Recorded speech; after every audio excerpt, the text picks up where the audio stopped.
Hello and welcome to Daily Tech Tutor. Today, you'll learn how to write a transcript request letter. This letter is a formal request submitted to an academic institution to obtain an official copy of your academic records.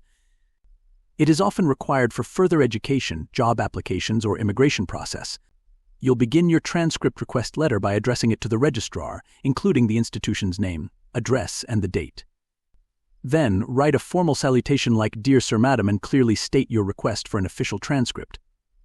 After that, write, "I hope this message finds you well. I am writing to formally request an official transcript of my academic records.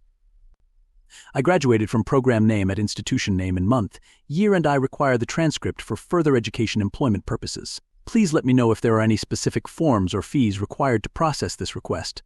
I would appreciate it if the transcript could be sent to the following address: email, recipient address, or email. Kindly let me know the estimated processing time and any additional steps I need to take.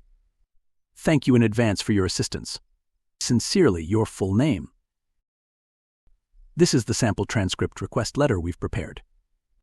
You'll notice how it makes a clear and respectful request, maintains a formal and professional tone, and includes all the necessary academic and contact details.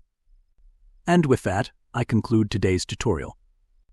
If you found it helpful, please like and subscribe for more tips on writing clear and effective academic and professional letters.